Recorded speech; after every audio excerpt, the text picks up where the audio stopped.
ನೀವು ನೋಡ್ತಾ ಇದ್ರ ನ್ಯೂಸ್ 15 ನಾನು ಪುಷ್ಪರಾಣಿ. ವೀಕ್ಷಕರೇ, ನಿಮ್ಗೆ ಗೊತ್ತಿರೋ ತರ ಸೋಷಿಯಲ್ ಮೀಡಿಯಾದಲ್ಲಿ ಒಂದು ಆಡಿಯೋ ವೈರಲ್ ಆಗ್ತಿದೆ. ಆ ಆಡಿಯೋದಲ್ಲಿ ಮಿನಿಸ್ಟರ್ ಬಿಜೆಡ್ ಜಮೀರ್ ಅಹ್ಮದ್ ಅವರು ಬೇರೆ ಪಕ್ಷಕ್ಕೆ ಬೆಂಬಲ ಕೊಡ್ತಿದ್ದಾರೆ. ಹಾಗಾದ್ರೆ ಬೇರೆ ಪಕ್ಷ ಬಗ್ಗೆ ಮಾತಾಡ್ಬಿಟ್ಟು ಅವ್ರನ್ನ ಸಪೋರ್ಟ್ ಮಾಡ್ತಾ ಇದಾರೆ ಅಂತ ಇಂತಹ ಆಡಿಯೋ ವೈರಲ್ ಆಗಿದೆ.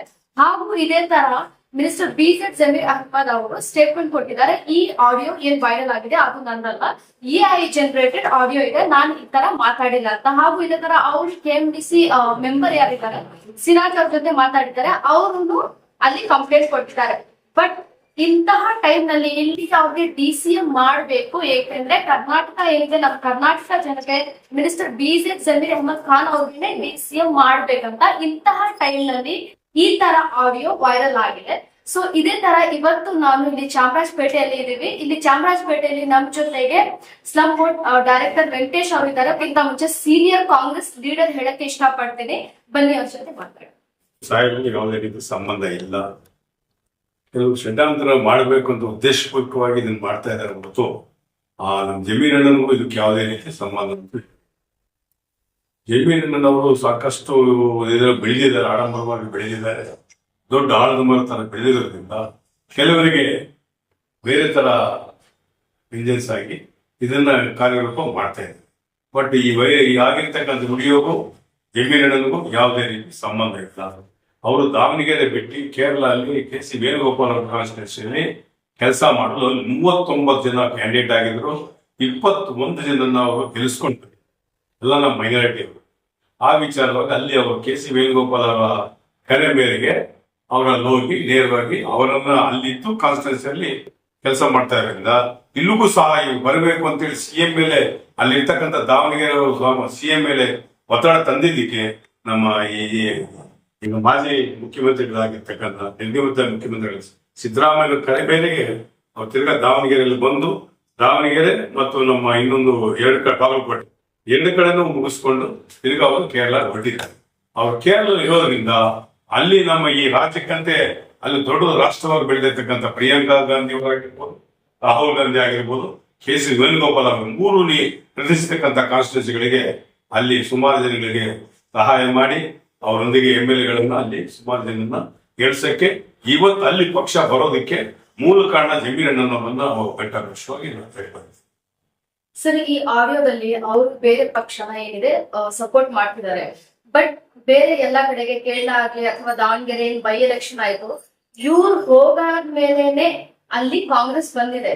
ಬಟ್ ಆದ್ರೂ ಈ ತರ ಆಡಿಯೋ ಇಂತಹ ಟೈಮ್ ನಲ್ಲಿ ಸರ್ ವೈರಲ್ ಆಗಿದೆ. ಅವ್ರಿಗೆ DCM ಪೋಸ್ಟ್ ಕೊಡ್ಬೇಕಲ್ಲ, DCM ಪೋಸ್ಟ್ ಆಗತ್ತ ಉದ್ದೇಶಪೂರ್ವಕವಾಗಿ ನಮ್ಮವರೇ ಬೆನ್ನಲ್ಲಿ ಚೂರಿ ಆಗ್ತಿದ್ದಾರೆ. ನಮ್ಮವ್ರು ಬಿಟ್ಟು ಬೇರೆ ಯಾರು ಮಾಡ್ತಾರೆ, ನಮ್ಮವರೇ ಬೆನ್ನಿಗೆ ಚೂರಿ ಆಗ್ತಾ ಇದಾರೆ. ಆ ಕ್ಷೇತ್ರದಲ್ಲಿ ನನ್ನ ಜಮೀರನ್ನು ಹೋಗ್ಲಿಲ್ಲ ಅಂತಂದ್ರೆ ಅವ್ರು ಸೋಲು ಖಚಿತವಾಗಿತ್ತು. ಅವ್ರು ಯಾವ ವಾರ್ಡ್ ಹೋಗಿದ್ರು ಆ ವಾರ್ಡ್ ಎಲ್ಲ ಲೀಡ್ ಬಂದಿದೆ. 5,000 ಆಗ್ಬೋದು, 1,000 ಆಗ್ಬೋದು, 1 ಓಟ್ ಆಗ್ಬೋದು. ಅದ್ರ ಗೆಲ್ಸತಕ್ಕಂಥ ಕಾರಣಕ್ಕಂತೂ ನಮ್ಮ ಜಮೀರನ್ನ ನಾವು ಬರೀಬಾರ್ದು. ಅಲ್ಲಿ ನಾವು ಹೋದ್ಮೇಲೆ ಗೆಲ್ಲು ನಮ್ಮ ದಾವಣಗೆರೆ ಬೈ ಎಲೆಕ್ಷನ್ ಗೆಲ್ಲು ಕಾಣಿಸಿದೆ. ಸರ್, ಈಗ ತುಂಬಾ ಜನ ಇದ್ದಾರೆ, ಜಮೀರಣ್ಣ ಖುಷಿಯಲ್ಲಿ ಇದ್ರೆ ಜಮೀರಣ್ಣ ಅಂತ ಹೇಳ್ತಾರೆ. ಈಗ ಜಮೀರಣ್ಣಗೆ ಧಕ್ಕೆ ಆಗಿದೆ, ಒಂದು ಮಾತು ಮಾತಾಡಲ್ಲ, ಅವರು ಅಭಿಮಾನಿ ಅಂತ ಹೇಳ್ಕೊತಾರೆ. ಅವ್ರ ಬಗ್ಗೆ ಏನ್ ಹೇಳ್ತೀರಾ ಸರ್? ಸರ್, ಎಲ್ಲ ಅಭಿಮಾನಿಗಳು ಎಲ್ಲ ಒಂದೇ ತರ ಇರಲ್ಲ. ರವಿಪ್ರಸಾದ್ ಅಂತ ಆಗಲಿ, ಜೀವಣ್ಣ ಅಂತ ಇರಲ್ಲ. ಎಲ್ಲರೂ ಅವ್ರ ತರ ಇದ್ದಿದ್ರೆ ಇವತ್ತು ಇಲ್ಲೆಲ್ಲ ಬಾರಿ ಹೋಗಾಡಕ್ಕೆ ವರ್ಷ ಆಗ್ತಾ ಇತ್ತು. ಅವ್ರಿಗೆ ಸ್ವಲ್ಪ ಮನಸ್ಸಲ್ಲಿ ನೋವಿದೆ, ಏನಪ್ಪಾ ನಮ್ಮ ಜಮೀರಣ್ಣ ಇನ್ನೂ ಬರ್ಲಿಲ್ವಲ್ಲ, ಅಲ್ಲಿಂದ ನ್ಯೂಸ್ ಬರ್ಲಿಲ್ವಲ್ಲ ಅಂತ ಕಾತರವಾಗಿದ್ದಾರೆ. ಆ ಕಾತರ ಬಂದ್ಮೇಲೆ ಎಲ್ಲರೂ ಬರ್ತಾರೆ, ಎಲ್ಲರೂ ಜಮೀರಣ್ಣಿಂದ ಸಹಾಯ ಪಡೆದವ್ರೆ ಬಂದೇ ಬರ್ತಾರೆ.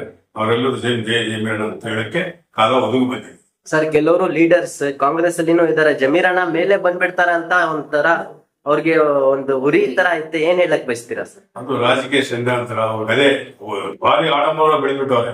ರಾಜ್ಯದಲ್ಲ, ರಾಷ್ಟ್ರದಲ್ಲಿ ಬೆಳೆದವ್ರೆ. ಇಡೀ ಆಲ್ ಇಂಡಿಯಾ ಲೆವೆಲ್ ನಲ್ಲಿ ಅವ್ರು ಏನಂತ ಎಲ್ಲರಿಗೂ ಗೊತ್ತಿದೆ. ಕೇರಳ ಆಗಲಿ, ಉತ್ತರ ಪ್ರದೇಶ ಆಗಲಿ, ವೆಸ್ಟ್ ಬೆಂಗಾಲ್ ಆಗಲಿ, ಎಲ್ಲೆಲ್ಲ ಕಾನ್ಸ್ಟಿಟ್ಯೂನ್ಸಿ ಇದೆಯೋ ಅಲ್ಲೆಲ್ಲರೂ ಎಲ್ಲ ಕಡೆಯಿಂದ ಹೆಸರುವಾಸಿ ಆಗಿದ್ದಾರೆ. ಅದರಿಂದ ಕೆಲವು ನಮ್ಮವರಿಗೆ ಪಾರ್ಟಿಯಲ್ಲಿ ಇರೋರಿಗೆ ಕೆಲವರಿಗೆ ಇದು ಆಗಲಿ ಸ್ವಲ್ಪ ವೇಂಜನ್ಸ್ ಎಲ್ಲ ಮಾಡಿದ್ದಾರೆ. ಬಟ್ DCM ಆಗಬೇಕಂತ ನಾವು ದೇವರಲ್ಲಿ ಪ್ರಾರ್ಥನೆ ಮಾಡ್ತಾ ಇದೀವಿ. ಈಗ ಇವತ್ತು 6:30ಗೆ ಮೀಟಿಂಗ್ ಇದೆ. ಆ ಮೀಟಿಂಗ್ ನಂತರ ಏನ್ ಬರ್ತದೋ ನಮಗಂತೂ ಧೈರ್ಯವಾಗಿದ್ದೀವಿ. DCM ಆಗೋದು ಪಕ್ಕ ಏನನ್ನಾಗಲಿ ನಮ್ಮ DCM ಆದ್ರೆ ನಮ್ಮ ಕಾನ್ಸ್ಟಿಟ್ಯೂನ್ಸಿಗೆ, ನಮ್ಮ ಕ್ಷೇತ್ರಕ್ಕೆ, ನಮ್ಮವರು BCM ಆಗಿರೋದಂತ ಸಂತೋಷ ಅಂತ ನಮ್ಗೆ ಹೇಳಿ. ಸರ್ ಈಗ ಕಾಂಗ್ರೆಸ್ ಅವ್ರದ್ದು ಸೈಡ್ ಅಲ್ಲಿ ಬಿಜೆಪಿ ಅವರೇ ಸಪೋರ್ಟ್ ಮಾಡ್ತಾ ಇದ್ದಾರೆ ಜಮೀರ್ ಅಣ್ಣಗೆ. ಆರ್ ಅಶೋಕ್ ಸರ್ ಏನ್ ಹೇಳ್ತಾ ಇದ್ದಾರೆ, ಜಮೀರ್ ಸರ್ ತುಂಬಾ ಒಳ್ಳೆ ಮನುಷ್ಯ, ಈ ತರ ಮಾಡಲ್ಲ ಅಂತ ಹೇಳ್ತಾ ಇದ್ದಾರೆ. ಅವ್ರ ಬಗ್ಗೆ BJP ಅವರು ಕೂಡ ನಮ್ಮವರಿಗೆ ಫ್ರೆಂಡ್ಸ್. ನಮ್ಮ ಜಮೀರಣ್ಣ ಒಂದು ಪಾರ್ಟಿ ಲೀಡರ್ ಅಲ್ಲ, ಆಲ್ ಪಾರ್ಟಿ ಲೀಡರ್ಸ್ ಎಲ್ಲರೂ ಸಹಾಯ ಮಾಡ್ತಾರೆ. ಎಲ್ಲರೂ ಅವ್ರ ಹತ್ರ ಬಂದು ಎಲ್ಲ ಕೆಲಸಗಳು ಮಾಡಿಸ್ಕೊಳ್ಳೋದಾಗ್ಬೋದು, ಇನ್ನೊಂದಾಗ್ಬೋದು, ಅವರೆಲ್ಲಾ ಪಾರ್ಟಿಯಲ್ಲೂ ಗುರುತಿಸ್ಕೊಂಡಿದ್ದಾರೆ. ಎಲ್ಲರಿಗೂ ಹಿರಿಯರು, ಅದರಿಂದ ಅವರೆಲ್ಲ ಸ್ವಲ್ಪ ಸಹಾಯ ಮಾಡಿಕೆ ಬಿಜೆಪಿ ಆಗ್ಬೋದು, JDS ಆಗ್ಬೋದು, ಎಲ್ಲರೂ ಅವ್ರ ಪರವಾಗಿ ಮಾತಾಡೋದು ಜಾಸ್ತಿ ಜನ ಇದ್ದಾರೆ. ಸರ್ ತುಂಬಾ ಚಾನೆಲ್ ಅವ್ರು ಏನ್ ಹೇಳ್ತಾ ಇದ್ದಾರೆ, ಈಗ ಜಮೀರ್ ಅಣ್ಣ ಮಿನಿಸ್ಟರ್ ಆಗಿದ್ದಾರೆ, ಮಿನಿಸ್ಟರ್ ಇಂದಾನು ತೆಗ್ಬಿಡ್ತಾರೆ, ಆಮೇಲೆ ಸಾಮಾನ್ಯ ಅದೇ MLA ತರ ಇರ್ತಾರೆ ಅಂತ ಹೇಳ್ತಾ ಇದ್ದಾರೆ. ಅವೆಲ್ಲ ಸುಳ್ಳು ಅವರೆಲ್ಲ ಮಿನಿಸ್ಟರ್ ಆಗೇ ಆಗ್ತಾರೆ.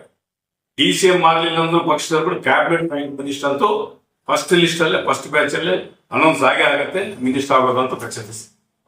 ಸರ್ ಈಗ ದಾವಣಗೆರೆ ಎಲೆಕ್ಷನ್ ಅಲ್ಲಿ ಜಮೀರ್ ಅಹಮದ್ ಸರ್ ಬರ್ತಾ ಇರ್ಲಿಲ್ಲ ಅಂದ್ರೆ ಕಾಂಗ್ರೆಸ್ ಬರ್ತಾ ಇದ್ರು? ಇಲ್ಲ, ಬರ್ತಾ ಇಲ್ಲ. ಜಮೀರಣ್ಣ ಬಂದ ಮೇಲೆ ಕೆಲವು ವೋಟ್ಸ್ಗಳು ಡಿವೈಡ್ ಆಗಿ ಕಾಂಗ್ರೆಸ್ ಪರವಾಗಿ ಬಿದ್ದಿದೆ. ಆಫ್ಟರ್ ಕಮಿಂಗ್ ಜಮೀರಣ್ಣ ಹೋಗಲೇ ಇಲ್ಲ ಅಂತಂದ್ರೆ ಸೋಲಂತೂ ಗ್ಯಾರಂಟಿ ಇತ್ತು. ಯಾವೇ ಆಗಿರ್ಲಿ ಎಲ್ಲಾ ವಾರ್ಡ್ಗಳಲ್ಲಿ ಆ ಜಮೀರಣ್ಣನ್ನು ಯಾವ ವಾರ್ಡ್ ಹೋಗೋರು, ಯಾವ ಕಡೆ ಹೋಗಿರೋ ಒಂದೇ ದಿನದಲ್ಲಿ ಆದ್ರೂ ಎಲ್ಲ ಕಡೆ ಸುತ್ತಿದ್ದಾರೆ. ಎಲ್ಲರೂ ಒಂದ್ ಕಡೆ ಕೂಡಿಸಿ ನೀವೆಲ್ಲ ಕಾಂಗ್ರೆಸ್ಗೆ ಓಟ್ ಹಾಕಬೇಕಂತ ಹೇಳಿದ ಮೇಲೆ ಸುಮಾರು ಒಂದು 5,000-6,000 ಲೀಡ್ ಬಂದು ಇವತ್ತು ಗೆಲುವಿನ ಕೇಕೆ ಅಲ್ಲಿ ದಾವಣಗೆರೆಯಲ್ಲಿ ಗೆಲುವಾಗಿದೆ. ಸರ್ ಎಲ್ಲೋ ಒಂದ್ ಕಡೆ ತುಂಬಾ ದಿನ ಎಲೆಕ್ಷನ್ ಆಗಿ ತುಂಬಾ ದಿನ ಆಗಿದೆ, ಈಗ ಯಾಕೆ ಸರ್ ಈ ತರ ಆಡಿಯೋ ಬಿಡುಗಡೆ ಮಾಡಿರೋದು? DCM ಆಗ್ತಾರಲ್ಲ ಅಂತ ಹೊಟ್ಟೆ ಕಿಚ್ಚು ಅಷ್ಟೇ. DCM ಆಗ್ತಾರಲ್ಲ, ಇವನ್ನ ಯಾಕೆ DCM ಮಾಡ್ಬೇಕು? ಈ ವೈರಲ್ ಬಣ್ಣ ಬಿಟ್ರೆ, ಡೂಪ್ಲಿಕೇಟ್ ವೈರಸ್ ಎಲ್ಲ ಬಿಟ್ರೆ ಸ್ವಲ್ಪ ಏನನ್ನ ಕಡಿಮೆ ಆಗ್ಬೋದು ಅವ್ರ ಅಂತ ಹೇಳಿ ತಿಳ್ಕೊಂಡಿದ್ದಾರೆ. ಬಟ್ ಯಾವ್ದು ಇಲ್ಲ, ಅವ್ರಿಗೆಲ್ಲಾ ದೇವರು ಅವ್ರ ಆಶೀರ್ವಾದ ಇದೆ. ಅವ್ರೆಲ್ಲರ ದೇವ್ರದಿಂದ ಅವ್ರು ಬಂದೇ ಬರ್ತಾರೆ. DCM ಆಗದಿದ್ರು ಇವು ಪರವಾಗಿಲ್ಲ, ಆದ್ರೆ ಕ್ಯಾಬಿನೆಟ್ ಮಿನಿಸ್ಟರ್ ಮಾತ್ರ ಫಸ್ಟ್ ಇಷ್ಟ ಆದಂತೂ ನಾವು ಗಂಟೆ ಹೇಳ್ತೀವಿ. ಅವ್ರ ದೇವರ ಅನುಗ್ರಹ ಅವ್ರಿಗಿದೆ, ಎಲ್ಲಾ ದೇವರು ಅವ್ರ ಮೇಲೆ ಇದೆ.